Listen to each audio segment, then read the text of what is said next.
Well, good afternoon, everybody. My name is Jeff Lewis, and I'm the chair of the Department of Political Science. And on behalf of the department, it's my pleasure and distinct honor to welcome you to today's program, the second annual E. Victor Wolfenstein Memorial Lecture. It's wonderful to see so many of Victor's family, colleagues, and friends here today, including so many of you who generously supported the fund that underwrites today's lecture. We're continuing to secure the support necessary to make this lecture a marquee event for our department and for our UCLA in the years to come, and I'd be happy to discuss those efforts with you following today's program. Held annually, the lecture brings renowned scholars doing innovative work on the fundamental questions of justice, race, history, and their representations in theory, music, and literature that animated Victor's scholarship. I want to particularly thank Judy Wolfenstein and Gabe Wolfenstein for their efforts and vision that led to the creation of this lecture. And I would also like to give a special thanks to our Chief Administrative Officer, Stephanie Ariaza, and event organizer, Belinda Sunu, for all the hard work they did to pull this event together. Immediately following the program, there will be a reception on the patio, and everyone is invited to continue our conversation there at this time. I want to say also that this has been a really exciting year for political theory at UCLA. For the first time in over a decade, we're welcoming two new political theorists to our faculty, Davide Panagia and Melvin Rogers, both internationally recognized leaders in their fields, and their hiring will help us to secure the future of our top 10 political theory program, a program that Victor was instrumental in building. Please join me in welcoming both of them to UCLA.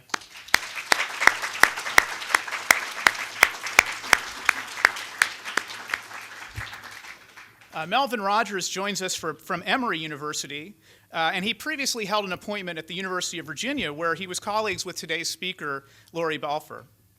Given this connection, I thought I would take this opportunity to introduce you to Melvin by asking him to introduce Lori, and he has graciously agreed to do that.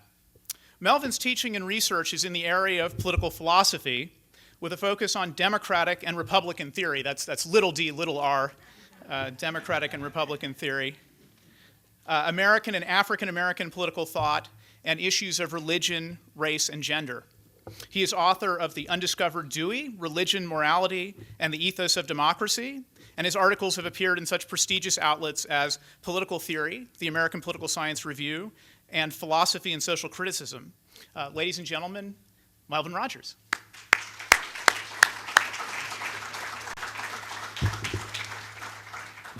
Well, welcome. It is an honor to introduce this year's Victor Wolfenstein Memorial Lecturer, Katharine Lawrence Balfour. You know, I've never said the whole name. I love it. Professor Balfour is a professor of politics at the University of Virginia, where she teaches political theory. She is the author of The Evidence of Things Not Said, James Baldwin and the Promises of American Democracy, published in 2001 by Cornell University Press. Most recently, she has published a book entitled Democracy's Reconstruction, Thinking Politically with W.E.B. Du Bois, which was published by Oxford University Press. Presently, she is at work on another book on reparations. Professor Balfour has published significant articles in some of the leading journals of political science and political theory, and she has also been the recipient of prominent national fellowships. But merely listing the articles, books, and fellowships on her CV fails to do justice to the depth and quality of her work and the prominence of this lecture series in which she has been invited to speak. It is important on these occasions, even if only briefly, to take stock of the speaker and what they have contributed to the field. Consider the final passage of her recent book on Du Bois, as she writes, quote, "By revisiting the horrors and the triumphs of a suppressed past, remapping the relationship of democracy within the United States and beyond its borders, Du Bois indicates how political theorists today might stretch the boundaries of our thinking. The heavy inheritance of the present and past, he reminds us, imposes responsibilities on each successive generation to eradicate entrenched forms of racial injustice. But it is also It also bequeaths a deep reservoir in the historical examples of slaves and citizens who devised creative ways to oppose racial hierarchy. Across a long and varied career, Du Bois pressed his fellows and presses us toward generative possibilities, that the legacies of many thousands gone may still give rise to establishment of more democratic and as yet unimagined norms, practices, and relations of power, end quote. What Lori would never do, given her intellectual humility, I shall now do.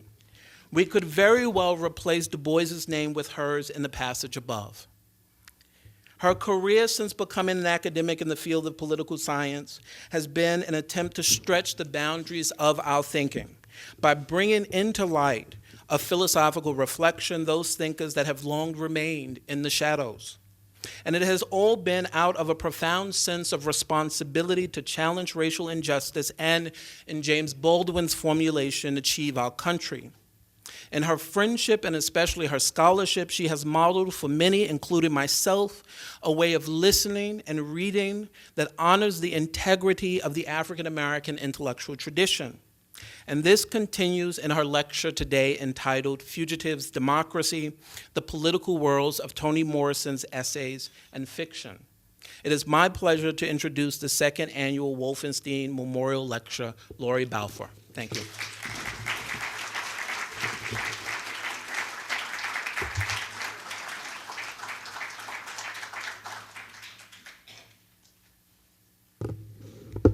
Wow. I think I should stop there. Thank you, Melvin. It's always hard to follow Melvin Rogers, and today I think I'm particularly arrested. But I want to continue and begin by thanking all of you. I can't tell you what a privilege it is to be here among friends and colleagues whom I admire and from whom I have learned so much. I'm particularly appreciative of the invitation from Mark Sawyer and Joshua Dienstag, from the planning and the extraordinary introduction by Melvin Rogers, and by all of the work done by Belinda Sunu to make this trip happen. Above all, I'm honored to be invited as part of an ongoing living tribute to the career of Victor Wolfenstein. Although we only met once, I was among the many beneficiaries of his pioneering work as a political theorist and student of radical black politics in a discipline that is still remarkably unwilling to reckon with race as a central category of analysis. I was also on the receiving end of Victor's singular gift of the spirit, his keen and demanding intellect, when he served as a reader for my book on W.E.B. Du Bois. What struck me most about Victor's engagement was his willingness to share his broad knowledge of Du Bois's political thought in a way that enabled me to produce a reading that was genuinely my own. Our exchanges taught me a great deal about what defines a good reader and teacher. In light of that admiration, it seemed obvious, although maybe stupid, certainly daunting, that my talk today should address the work of the figure at the center of Victor's last book, the novelist, editor, social and literary critic, and teacher, Toni Morrison. Before I begin, I should note that we do have a visual aid. This is kind of an antique form of the PowerPoint slide. I will call your attention to those places where I think it would be helpful to have the text, where I'm talking about a longer quotation. I won't do that for the first one, but I thought that first line was something that I wanted you to take away with you from the lecture. Today's lecture is based on a larger study of Morrison as a democratic thinker. The piece will be part of a collected history of African American political thought, edited by Melvin Rogers and Jack Turner, that aims to highlight the contributions of African Americans, writing in a broad range of genres as political philosophers. In the rich field of African American letters and black activism, in other words, Rogers and Turner discern a tradition of political philosophy that revises the fundamental concepts of public life with the end of transformation. Not only will this collection enlarge the scope of political theory by challenging conventional expectations about whose work is worth wrestling with when we think about freedom, citizenship, nationhood, equality, power. But it will also, I hope, expose what Morrison might call a quite ornamental vacuum, the absence of direct discussion of the presence of race or the insights of non-white thinkers in ostensibly raceless or universal works of political thought. After Morrison's groundbreaking meditation on racial presence in Playing in the Dark, no one could deny that black slavery enriched the country's creative possibilities, yet so much more work remains to be done. Writing about Morrison, for me, is both an exhilarating opportunity and a substantial challenge, because her words have been a touchstone for my thinking and her language a scaffolding on which I have attempted to construct provisional efforts to make sense of the power of race in a so-called post-racial polity. When Morrison declares that she can't wait for the ultimate liberation theory to imagine its practice and do its work, she captures the difficulty of simultaneously attacking racism and envisioning a world in which race does not matter, repudiating both the wishful thinking of liberal colorblindness and the cynicism of post-civil rights era complaints that it is time to get over or beyond race. Morrison wrestles with the difficulty of sustaining human personality and democratic ways of life in the face of the varying forms of racial subjection and terror that have defined U.S. history from the colonial period until the present. The result is a body of literature that is born of a passionate and specific love for black people on the one hand, and that relentlessly undercuts the power of race on the other. Gathering myriad stories that have escaped the notice of official history, Morrison challenges her readers to reckon with African American experiences of American democracy, and with the aspirations that have sustained them through unspeakable horror. She recreates contexts where race has mattered, and yet aspires to imagine, in her words, a world where race does not matter as something other than a theme park or a failed and always failing dream, or as the father's house of many rooms. Morrison, who was born in Lorain, Ohio in 1931, spent most of her life confronting the limitations of a white supremacist, patriarchal, capitalist polity by seeking what she calls sovereignty in creative uses of language. English, for Morrison, has always been a vehicle both for the violence of modern life and for the promise of emancipation. While she's best known as the author of 10 novels, that's as of last count, although I heard recently that she's at work, I think, on an 11th, and the recipient of multiple literary awards, most notably the Nobel Prize for Literature in 1993, Morrison has pursued the possibility of a freer, more equal world across multiple overlapping careers. She has been a teacher at several universities and colleges. She was an editor whose deep appreciation for the importance of canon making reconstituted American letters as a field broad enough to encompass the novels of Toni Cade Bambara and Gail Jones, the poetry of Lucille Clifton and June Jordan, the autobiographies of Muhammad Ali, Huey Newton, and Angela Davis, and the words of many more artists, activists, and scholars. She has also been a prolific reviewer, and she has served as an acute literary and social critic whose commentaries have gone to the core of the knottiest questions of our times. But does it do Morrison a disservice to read her as a political thinker? As she herself notes, such an interpretive choice carries risks. In the foreword to a recent edition of her 1973 novel, Sula, Morrison recalls, and here I quote, "In the 50s, when I was a student, the embarrassment of being called a political writer was so acute, the fear of critical derision for channeling one's creativity toward the state of social affairs so profound, it made me wonder, why the panic? What could be so bad about being socially astute, politically aware in literature?" Morrison resolves the dilemma by committing herself unapologetically to a sensibility that is, in her words, highly political and passionately aesthetic. And it is in the spirit of that resolution that I offer some thoughts about her democratic thinking today.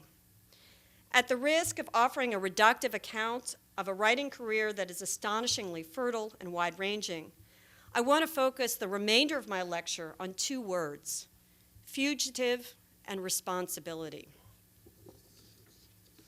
Fugitive. The word denotes flight, escape, exile, and things and persons that are fleeing, fleeting, or ephemeral. I hope to show how Morrison's preoccupation with the fugitive resonates with political theorist Sheldon Wollin's account of fugitive democracy, which identifies the fragility or evanescence of late modern democratic projects. But Morrison goes beyond Wollin by interpreting democratic achievement against the backdrop of a modern world defined by movement, forced, stolen, and chosen, and in relation to the legacies of the fugitive slaves.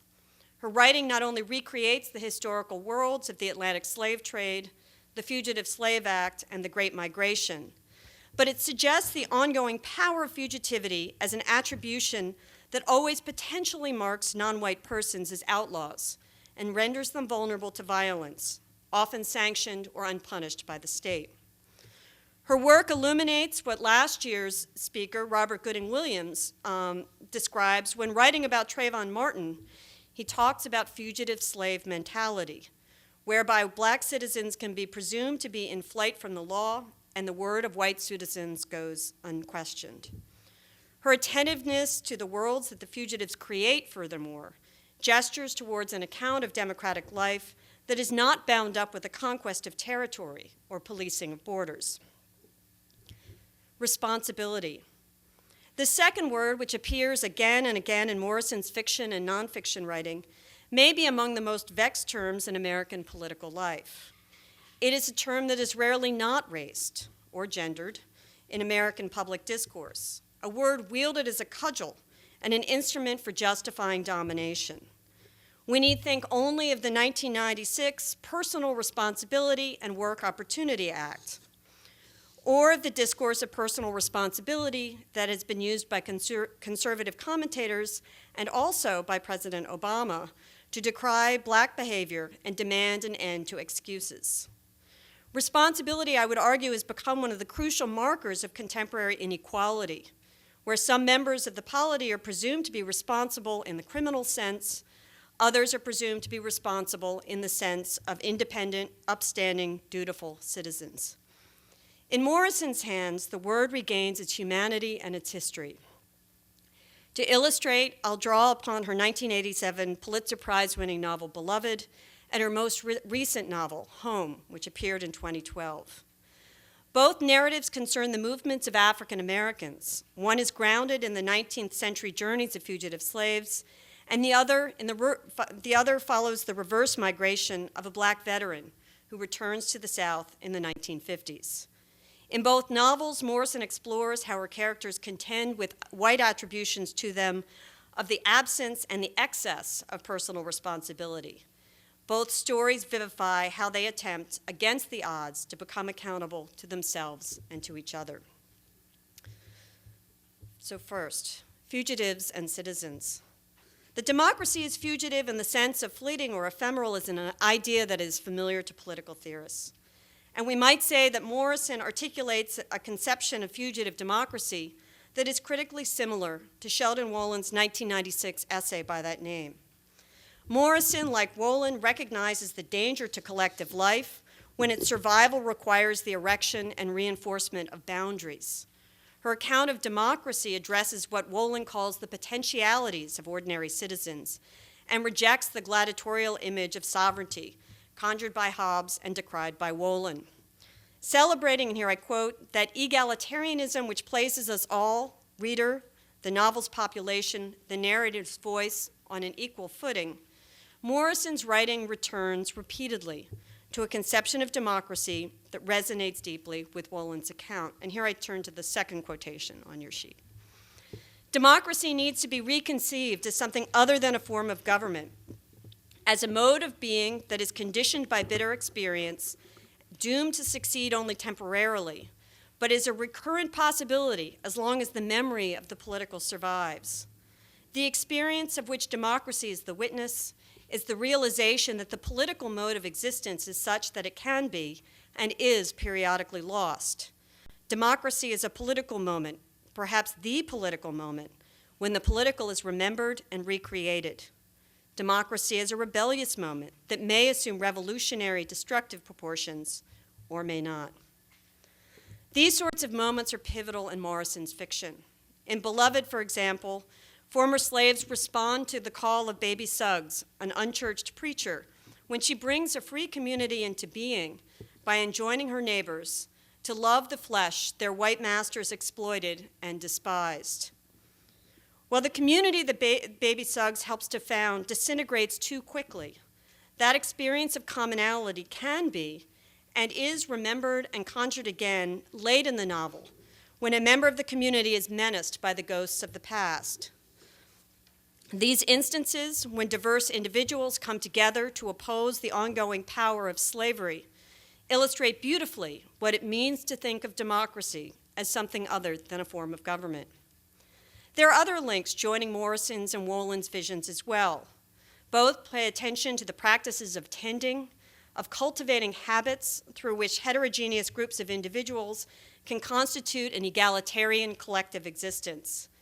Both appreciate the necessity of slow time for the work it takes to create such an existence. They also insist on the political power of remembrance, and especially of remembering the disempowered. Wollen theorizes the political costs borne by a post-mnemonic society whose attempts at ritual remembrance suppress the stories of women and men who remain, in Morrison's words, disremembered and unaccounted for. Further, Morrison discerns precisely how racialized forms of power have made the political, as Wollen defines it, so fleeting in American life. Yet where Wollen offers a general account of fugitivity that emphasizes the vanity of democracy in the context of the late modern administrative state and capitalist economy, Morrison's account is more historically textured and potentially more conducive to the enactment of new democratic practices. We might say that she is not only concerned with the fugitive character of democracy, but with the political lives of fugitives. First, she interprets the experience of modernity through the forcible displacement and relocation of millions of people. And here I quote, "The overweening defining event of the modern world is the mass movement of raised populations, beginning with the largest forced transfer of people in the history of the world, slavery. Among the legacies of that historical moment is a contemporary world whose work Morrison describes as follows: policing, halting, forming policy regarding, and trying to administer the movement of people." Second, Morrison does the political work of narrating the stories of escapees, migrants, exiles, whose aspiration for freedom does not entail the subjection of others, and whose voyages of self-realization and discovery do not have conquest as their ultimate aim.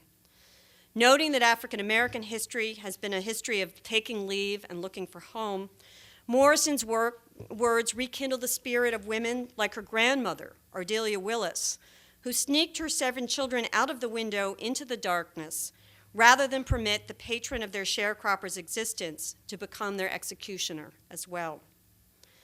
She also draws upon the heritage of the fugitive slaves whose self-authorization not only produced the rich literary tradition to which she is heir, but also concretely played a pivotal role in liberating the country from slavery.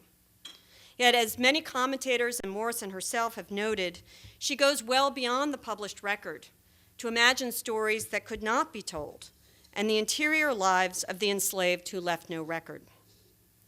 Like Ella, a leader of the free black community in Beloved, so much of Morrison's literary political practice consists, quote, in listening for the holes, the things the fugitives did not say, the questions they did not ask.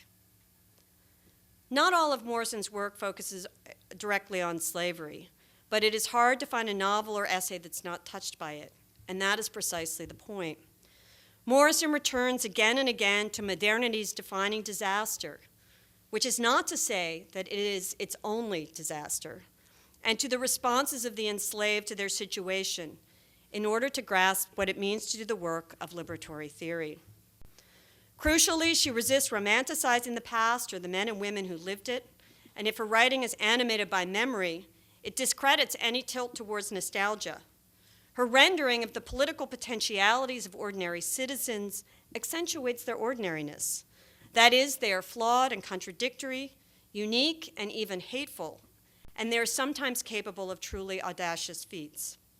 As Salome Shatillett aptly notes, Morrison's capacity to confront the savagery of slavery and still find in that history a site of both aesthetic generativity and political possibility is the ultimate rhetorical coup.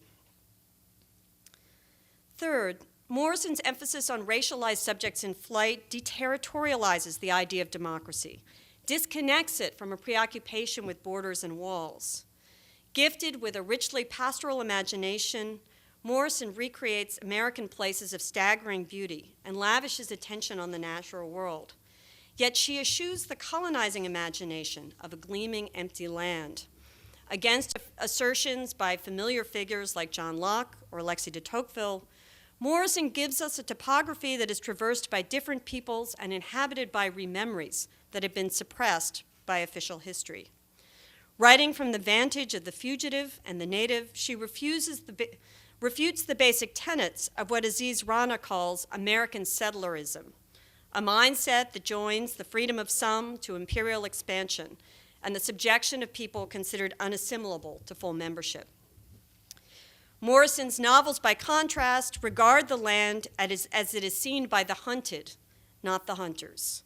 When Paul D., one of the central figures in Beloved, runs from slavery, from the chain gang, from the pain of human relationships, the narrator remarks, in all those escapes, he could not help being astonished by the beauty of this land that was not his.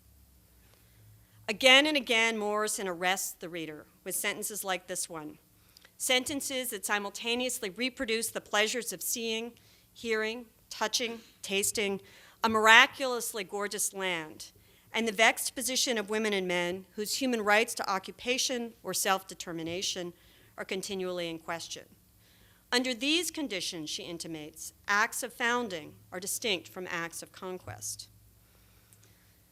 Fourth, while Morrison's fiction and critical writing concentrate largely on the US, her words uncover glimmers of connectedness to other worlds, particularly to Africa, and she reminds readers of the global reach of the racial contract.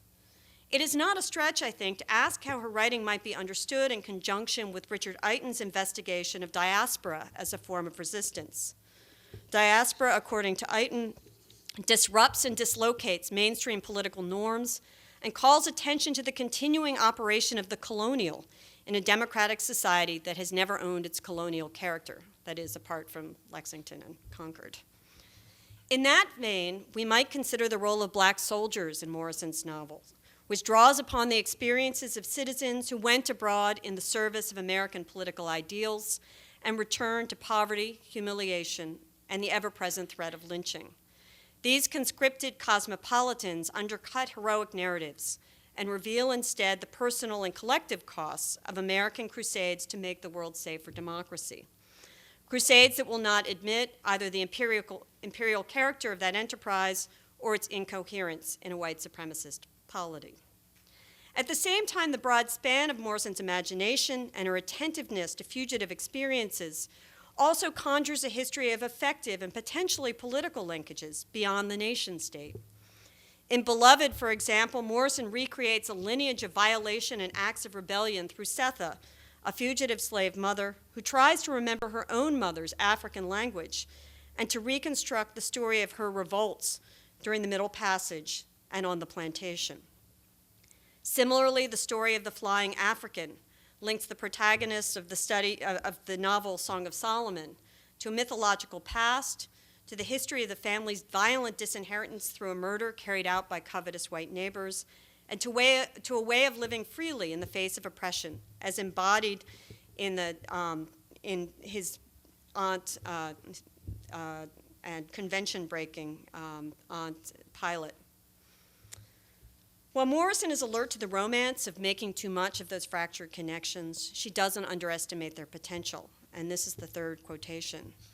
Obviously, a strong identification of black people from all over the world with each other, forced, awkward, or sentimental as it may be at first, is as frightening a thought to racism as the gathering of the poor of all nations under one compelling idea is to imperialism. Indeed, she goes further in an interview with Paul Gilroy to suggest that her stronger experience of identification is not with black Americans who fix their sights on the idea of their Americanness, but with people she identifies as third world peoples in the diaspora. These moments neither enjoin a movement back to Africa, nor envision the revolutionary potential of what Du Bois calls the darker world that's poised to take its revenge on white Europe and North America. They do, however, indicate a kind of geographic sensibility that's born of the historical experience of exile and flight that decouples democracy from territory and opens alternative possible lines of affiliation and action. I'd like to connect this idea of the fugitive now to what Morrison tells us about taking responsibility. In light of its current circulation in political discourse, we might expect the word responsibility to serve as a prime example of what Morrison decries as official language, smitheried to sanction ignorance and preserve privilege. Such language, she declares, is, quote, a suit of honor polished to shocking glitter, a husk from which the night departed long ago. Across her novels and nonfiction, however, Morrison both claims and inspirits a language of responsibility. She imagines what it might mean to be a responsible person and to do so in the face of societal disregard. Politically, her attentiveness to responsibility offers a forceful challenge to long-standing practices of distorting African Americans' capacity for accountable action and to the contemporary circulation of the term personal responsibility in public discourse.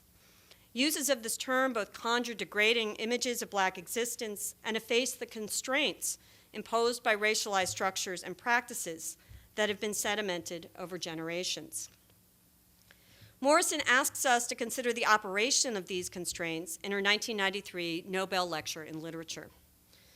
A reflection on liberation and language, both the power of language to liberate and the power of human beings to liberate language from its worst depredations, the Nobel speech narrates an encounter between a woman who is, in Morrison's words, old, female, Black, blind, and a group of young people. The exchange centers on the meaning of a bird that may or may not be in the hands of the youths, whom the woman cannot see. What are the younger people seeking? Why won't the older woman respond as they ask? What does she offer them instead? As Morrison's lecture travels over different possibilities, traces the concrete effects of what words can and cannot do and what has been done to them, she pursues pointed questions about responsibility. For the younger generation, responsibility is a baffling requirement, an order that has no context. And here I quote, we have all heard all our short lives that we have to be responsible. What could that possibly mean in the catastrophe this world has become? Morrison's novels do not attempt a single answer to the young people's question. Exquisitely attentive to the fraught character of her own responsibilities as a writer, she recasts it, asking what responsibility has meant historically to women and men whose capacity for being responsible in a positive sense has been utterly denied, while their culpability has been exaggerated and punished. She investigates the conditions under which the enslaved attempted to take responsible action, how their descendants negotiated a post-emancipation order in which, as Saidiya Hartman observes, to be responsible was to be blameworthy. Morrison's writing also reveals how subsequent generations have improvised under new conditions as they struggle to become reliable persons in a society in which the specific contours of anti-Black legislation and social opprobrium have shifted rather than disappeared. In their efforts to act responsibly and thereby redefine what that means, Morrison's characters also elicit readers' judgment of our own responsibilities. I'd like to illustrate what I mean through a very brief discussion of the novels Beloved and Home. So much has been written about Beloved that I'm hesitant to start here. And in fact, the extraordinary character of the novel, I think, is borne out by the extraordinary character of the writing about the novel. And despite the fact that this is already a very crowded and rich and provocative field, I think it's important to return to Beloved because Morrison's account of Setha, a fugitive mother with a harrowing sense of the necessity of protecting her children from re-enslavement, returns repeatedly and generatively to the question of responsibility. Spinning a narrative web that connects the Middle Passage to Reconstruction, Beloved traces the efforts of a community of African Americans to escape bondage and its after effects and build free lives for themselves near Cincinnati. The novel is catalyzed by, but does not attempt to recreate, the story of Margaret Garner, who fled from slavery to the free state of Ohio with her husband and children in 1856. When they were discovered by slave catchers, Garner killed her 3-year-old daughter and tried to kill the others to prevent their return to slavery.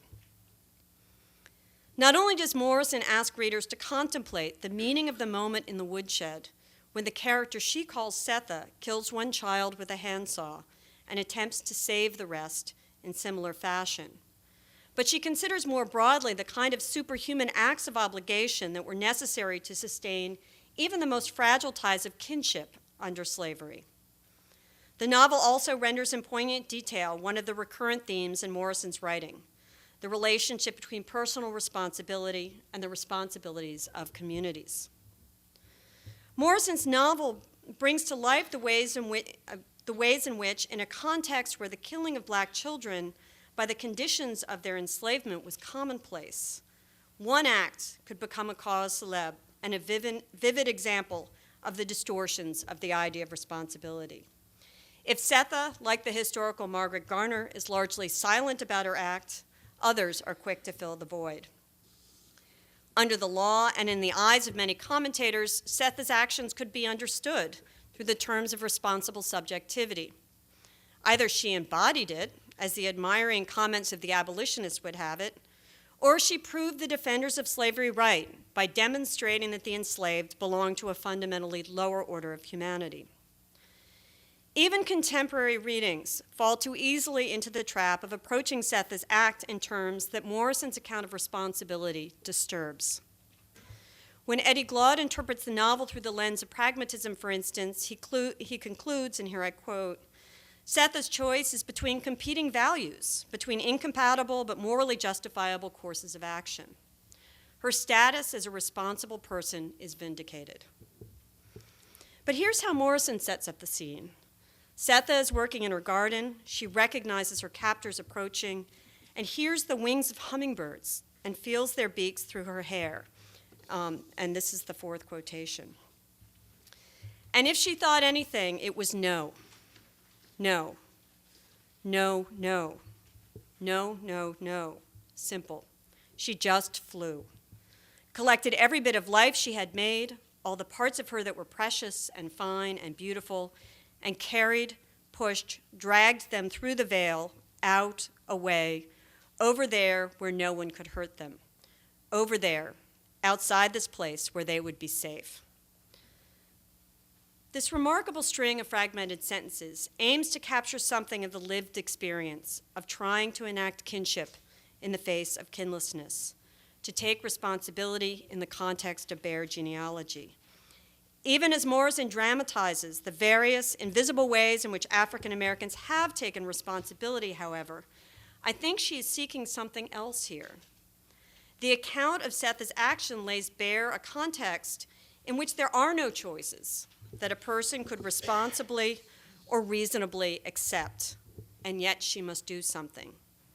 To debate the degree of her responsibility or to redeem her as a rational chooser is to deflect the full weight of the experience of that history as an abyss.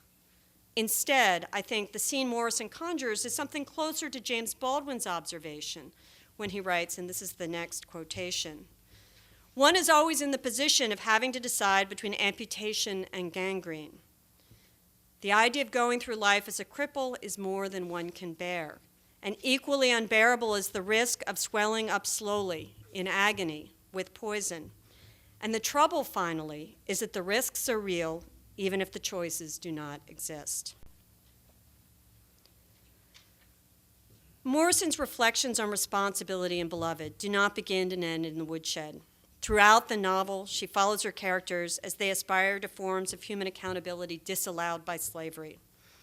Although not much older than a girl, Setha proves her human worth and her capacity to conspire in and fulfill a plan to send 3 children to freedom and follow them, even after her husband disappears, even after her back has been torn open, even after her milk has been stolen in a shocking assault, even after she sees her fellow slave, Paul D., with an iron bit in his mouth, and even though she must give birth in mid-flight.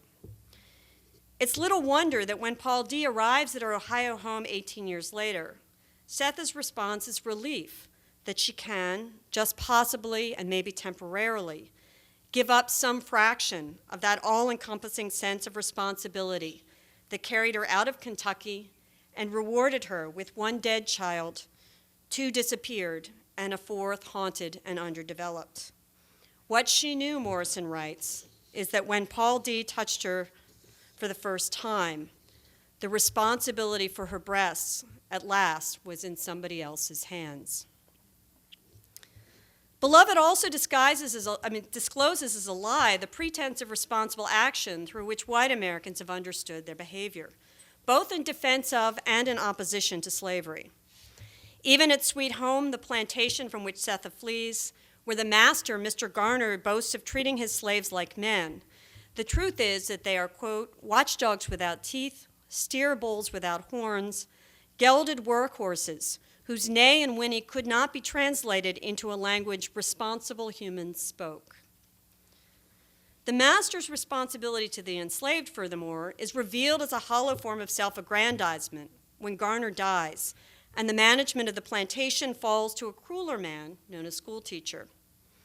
The deceit undergirding white conceptions of accountability or stewardship appears without disguise in the new master's response to Setha's killing of her child. And here's what schoolteacher says. See what happened when you overbeat creatures God had given you the responsibility of, the trouble it was, and the loss. Slaveholders are not alone in indulging the fantasy that they are responsible for the welfare of the enslaved in a positive sense, even as they admit no culpability for the criminal character of bondage. Through the figure of Edwin Bodwin, Beloved also discloses the unseemliness of some forms of white abolitionism. Taking pleasure in remembering how Setha's predicament once provided a platform for his own performance of political heroism, Bodwin reveals the racial charade of responsible action. Without saying so directly, furthermore, Morrison invites readers to consider how this mismatch between white perceptions and the realities of responsibility in the 19th century might still echo in American public life today. For Morrison, individual efforts, no matter how admirable, cannot be understood apart from the context of community. Although her attention to the disremembered and unaccounted for insists on the human weight and specificity of every person, she also emphasizes how little anyone can do alone. Beloved thus narrates both the damage done by a failure of collective accountability, when the community to which Setha escapes turns its back on her as a punishment for what they perceive as exaggerated self-sufficiency, and the miracle that is possible when they take responsibility for each other. Thus, when Ella learns that Setha is being slowly eaten alive, presumably by the ghost of her dead child, she rouses her neighbors to respond. Building voice upon voice, the singing of these women exorcises the ghosts, and even if the long-term effects of their action remain undecided, the moment of shared responsibility saves Setha and refounds the community. The novel Home unfolds in a very different time and place from Beloved, but Morrison's attention to the entwining of flight and responsibility also gives shape to the story of Frank Money, a Korean War veteran who travels from a psychiatric ward in Seattle back to Lotus, a town in Jim Crow, Georgia, the site of most of his growing up and a place where there is no future. Frank's life doesn't begin in Lotus. In fact, his parents might be called the fugitive slaves of the 20th century. Forced out of Bandera County, Texas, by men, both hooded and not, they flee to Georgia, where they work grueling field jobs and leave their 2 children in the care of a spiteful grandmother. Their movement doesn't follow a bondage to freedom trajectory, so much as a transition from one form of bondage to another. It reinforces George Shulman's observation that for Morrison, there is no exodus from Egypt. What these American Israelites find in Georgia is relief from imminent threat by their white neighbors, but not much more. Frank's escape from Lotus as a young man takes him into the newly integrated U.S. Army and to Korea.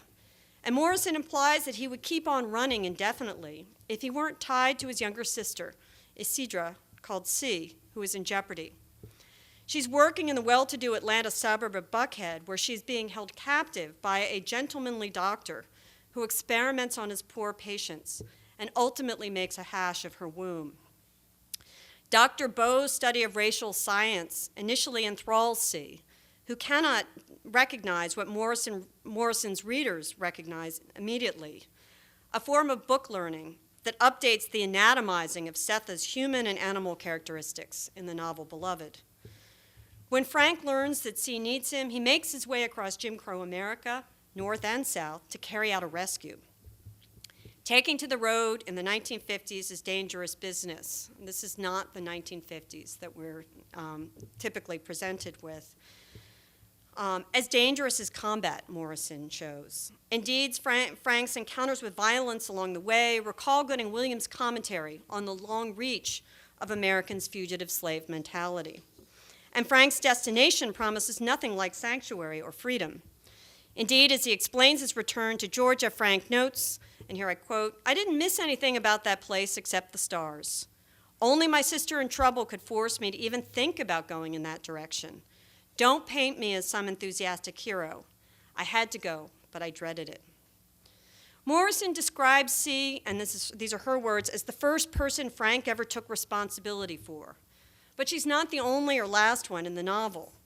The story also pursues other relations, including Frank's efforts to save a friend who was killed in combat in Korea, and his preoccupation with the fate of a black man whose brutal, secret burial he and C witnessed as children. Importantly, Morrison's explorations of the movement of the dispossessed illustrate starkly that responsibility to another person is not to be confused with ownership of that person. C's recovery from her injuries follows not only from her brother's rescue, but also from the hard work of a group of women who resemble Morrison's imagined community in Beloved. Together and separately, they stitch and clean and administer the liquids that make C puke out the poison of the doctor's ministrations. Together and separately, and here I quote, "They took responsibility for their lives and for whoever needed them." Theirs is a love that recognizes C's capacity to recover from the damage of her past, that her capacity depends on the combined efforts of the community and the agency she claims for herself. "Look to yourself," they tell her, "you free. Nothing and nobody is obliged to save you but you. Seed your own land. You young and a woman, and there's serious limitation in both, but you're a person too. Locate her and let her do some good in the world." C's recovery is shadowed by loss, by images of babies she cannot have, by memories of violence she has witnessed and violations she has endured. But her healing seems to hold out the possibility of a passage from slavery into a form of qualified freedom. As Frank reflects, his sister was gutted, infertile, but not beaten. She could know the truth, accept it, and keep on quilting. Frank's story, like Setha's, complicates this trajectory. For Frank, like Setha, is author of an act of violence of his own. Where Setha's killing of a beloved child bespeaks an attempted sovereignty that's unspeakable, but at least in some ways comprehensible, Frank narrates a murder that's stunning in its gratuity. About 2/3 of the way into the novel, he retells how he was on patrol in Korea when he spotted a girl's hand as it groped through the GI's garbage in search of something to eat. What happens next is horrifying. A soldier arrives to take the next shift. He sees the girl. She responds by touching his crotch, and almost instantly she is gone, shot by the American soldier. Only the hand remains in the trash, clutching its treasure, a spotted, rotting orange. The hand of the hungry girl reminds the reader of the dead man whose burial Frank and C witnessed, and who was visible to them only as a black foot. In both instances, Morrison's description assaults the reader with the casual brutality of white power, the senselessness of its violations. And yet, 5 chapters later, Frank retells the story. And this is the final quotation. I shot the Korean girl in her face. I am the one she touched. I am the one who saw her smile. I am the one she said yum yum to. I am the one she aroused. A child, a wee little girl. I didn't think, I didn't have to. Better she should die. The confession appears in between a chapter on his sister's healing and a chapter that provides the backstory behind the black foot buried in lotus by resurrecting memories of a gambling house where two African Americans, father and son, were forced to fight each other to the death for white men's entertainment. And I think it powerfully troubles received understandings of what it means to be responsible. Part of what's so striking is that the arbitrariness of Frank's act and the shape of his response to it mirrors the demonic practices of a guilty white citizenry. I felt so proud grieving over my dead friends, Frank says, of his war experiences. My mourning was so thick it completely covered my shame. Not only does his crime mimic many of the historic features of white power, its sexual pleasure, the inversion of protection and violation, the expectation of subaltern performances of pleasure, but his grief resembles the self-serving and deceiving national mourning efforts that worship the losses that created the Republic in the 18th century, that memorialize as fratricidal conflict the Civil War of the 19th, and that honor the bands of brothers who went to war to save democracy in the 20th. These memories, of course, have no more place for the losses sustained by Frank and his fellow soldiers and his ancestors than his original narrative has for Korean girls who approached the wrong American soldier in a quest for food. Still, unlike most of his fellow citizens, Frank does something. He owns his crime, and he offers the unnamed black victim the dignity of a burial he cannot give the dead girl. In these two novels, then, readers are asked to review questions of responsibility from different vantages. Wrestling with Beloved can enlarge readers' understanding of what it means to be a responsible subject by illuminating the falsehoods of American attributions of responsibility and calling attention to the invisible, fugitive moments of genuinely democratic practice. Setha and her fellow fugitives exemplify a kind of authority that is democratic because it knows at the deepest level the price and fleetingness of unslaved life. Frank's story, by contrast, may proffer a more intimate and perhaps more imitable model.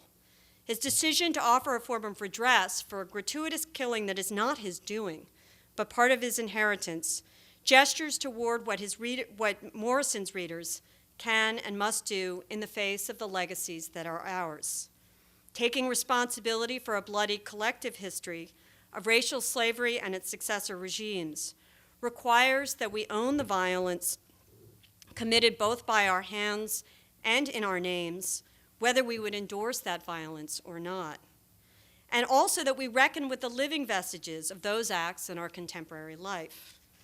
As Sharifa Rhodes Pitts notes in a recent issue of the New York Times, and here I quote, "The last few years have seen scores of memorials, reenactments, monuments, and editorials coinciding with the sesquicentennial of various events of the Civil War.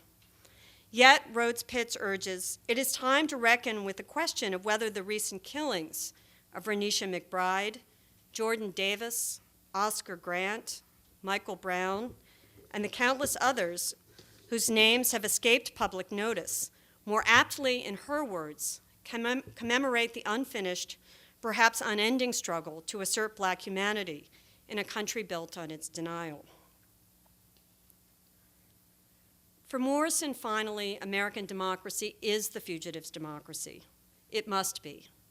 Like Wolin, she treasures a conception of democratic life as a project concerned with the potentialities of ordinary citizens, that is, with their possibilities for becoming political beings through the self-discovery of common concerns and of modes of action for realizing them. Beyond Wolin, however, she reminds us these potentialities are only realized at those moments when the doings of women and men marked as fugitives and outlaws, the enslaved, the removed, the deported, the imprisoned, are acknowledged and celebrated. Prevailing accounts of responsibility, in other words, may have things backwards. As Morrison reminds us, they obscure historical truths about who has done the building and indeed the founding and refounding that are fundamental to the life of the polity. As descendants of these fugitives and of the Americans who hunted them, Morrison suggests that we can only hope to realize a more democratic polity when we review its past, present, and future possibilities from the vantages of subjects in flight. In the end, her words offer few specific political prescriptions, but they do incite.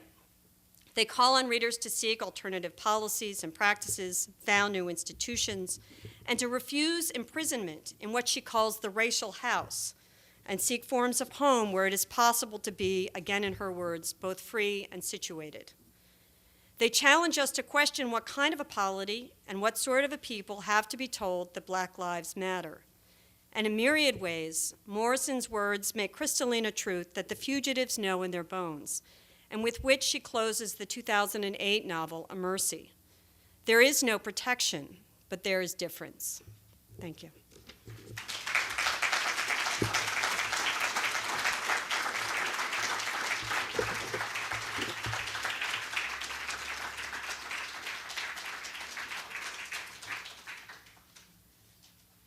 So I guess the best way to do this is I'll come to the middle. We'll form a line as opposed to me sort of stepping over you, and we'll fill the questions. We'll fill the questions that way. Okay.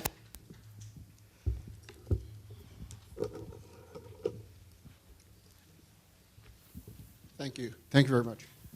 I guess I really get stuck when you talk about democracy. I don't know. I mean, I don't really know what you refer to. I mean, we have disenfranchised voters, and that's sanctioned by the Supreme Court, and it was in Dred Scott, and it was last week when the Texas voter ID laws were upheld despite overwhelming evidence in the trial court. So what is all this homage to democracy? I don't see that we have democracy, and I don't know why it's necessary to discuss it. Well, I think that part of the point, I hope, is to suggest that we need to look away from only the ways in which the state operates, which have been deeply anti-democratic in all of the ways that you identify and more. In 2 weeks, I will be showing additional forms of identification in Virginia as part of a larger effort to make sure that some voters are in and some are out. But I think part of what really wrestling with a writer like Morrison helps us to think about is that democracy is not only a set of institutions or a kind of regime, and this is an insight, of course, we get from Wolin as well, but it's also a culture. It's about establishing egalitarian relationships. Those can happen on the local level, and that is, those small moments don't in and of themselves undo the work of the kinds of, sort of repressive policies and decisions you're describing, but they're essential to it. If we think of any of the successful social movements in the United States, we need to think about the whole range of local activities, many of them invisible, many of them not obviously political, that were critical to making those changes possible. Because I want to make sure we get Okay, well, all that was very poignant, but it doesn't speak to the absence of democracy or the need to even refer to it, in my opinion. We can talk about it later, maybe. Thank you. I know Wolin talks in his last book, Democracy, Inc., about inverted totalitarianism, that where they, instead of getting people to join, you're getting people not to join. And where do you think Morrison would feel on that, especially with regards to corporations and that sort of thing?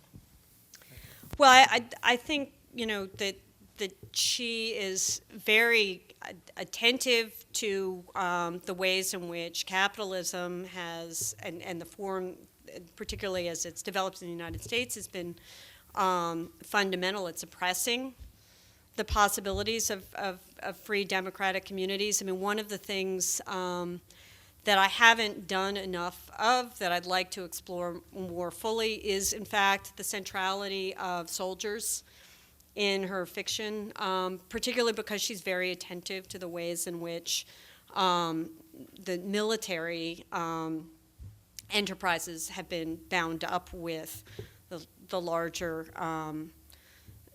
the larger world of American capitalist ambitions. So I don't think that she would probably disagree. She certainly uses the language of fascism in a lot of her recent commentary, and yeah, I mean, I think that there is a great deal, both in Democracy, Inc. and in the expanded version of Politics Vision, that is really in accord with what Morrison is up to. But where I find her particularly helpful is in giving us a very thick account of how, under circumstances of really quite stunning powerlessness, people have in fact acted and done quite remarkable things. And where she and Wolin, I think, share a sense of the fleetingness of those accomplishments, I think her reminders of that history is really crucial.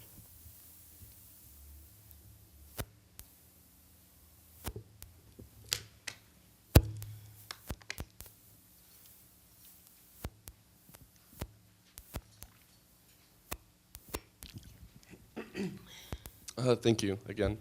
I just have notes written on my phone. But I was really interested in what you were saying about Morrison working with time, but her not necessarily being nostalgic. If that's not what you said, correct me. But and I think she works with time in almost everything she writes, both in where and when she sets her novels and how she structures novels like Home, where she has kind of unreliable narration from the past in the present. And I'm wondering maybe if you could just talk a little bit about how Morrison might be indicative of how African-American political thought on a larger scale reworks notions of political theory and time and history, and how you think she interacts with that relationship. Okay, thank you.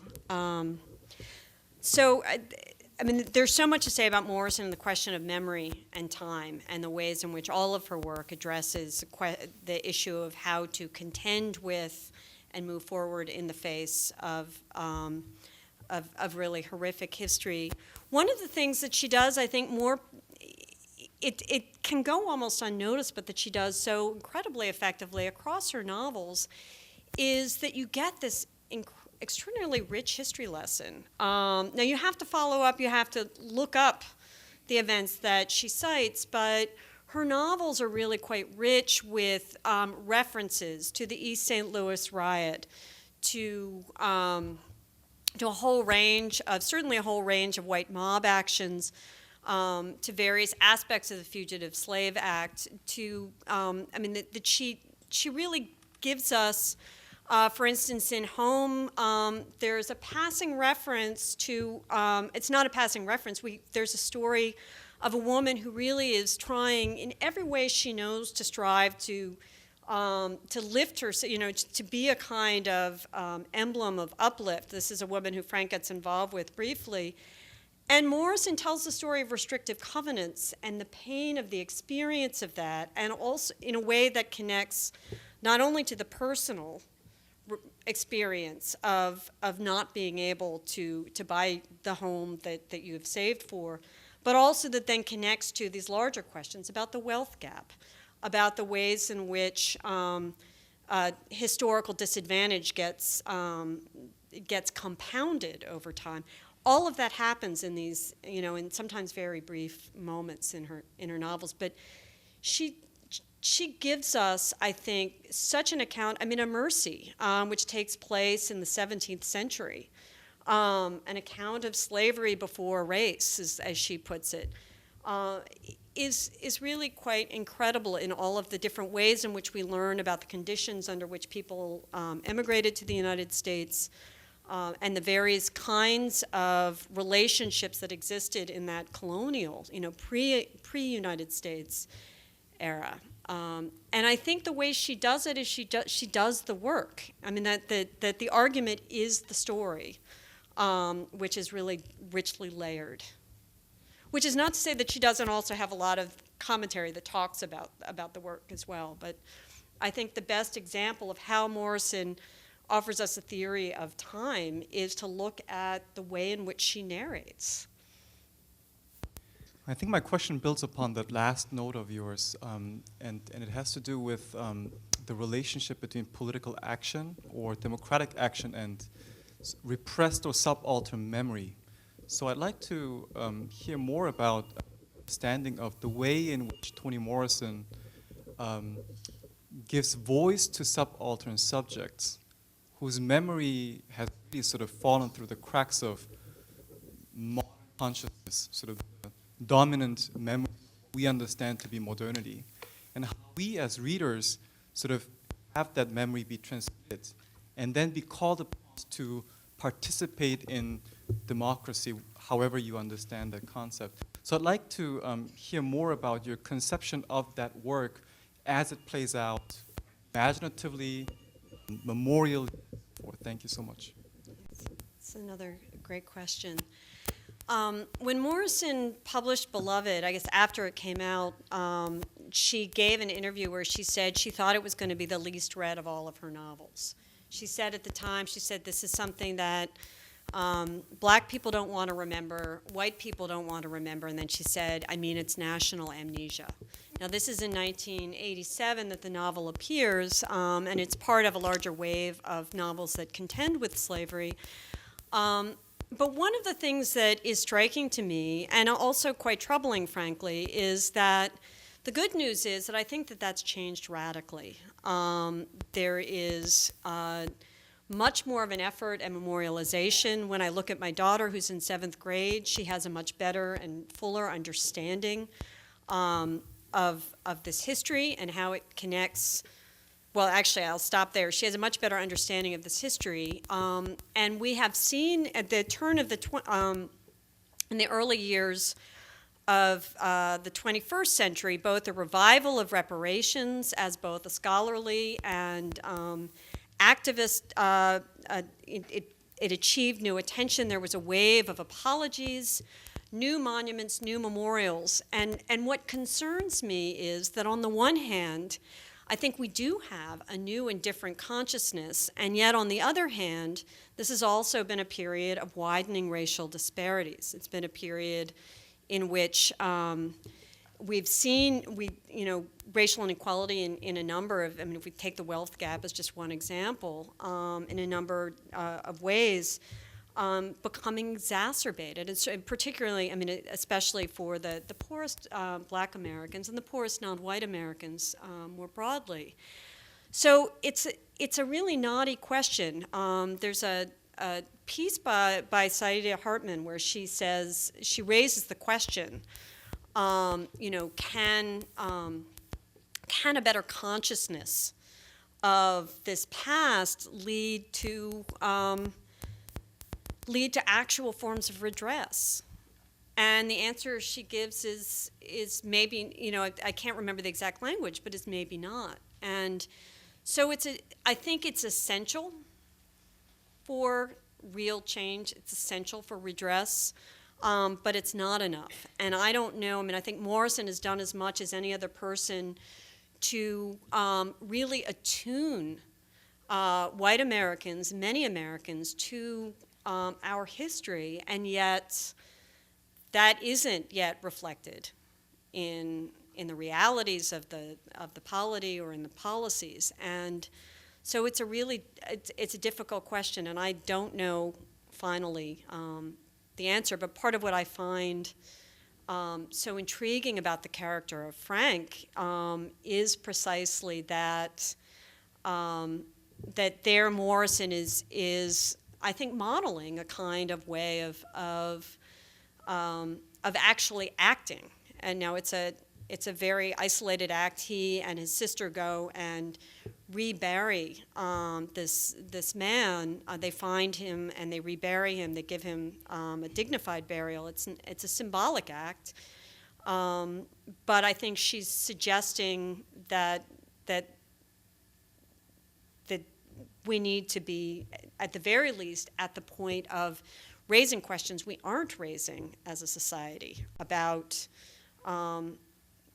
what our obligations are in the face of the legacies of compounded injustice, and in the face of the examples that, I mean, you can't turn on the news without being confronted with new examples, it seems. Okay, so I guess you will join us in welcoming, or rather than thanking, Lori Balfour, and then you can join us. You can join us out here for the reception where you can talk to her more intimately.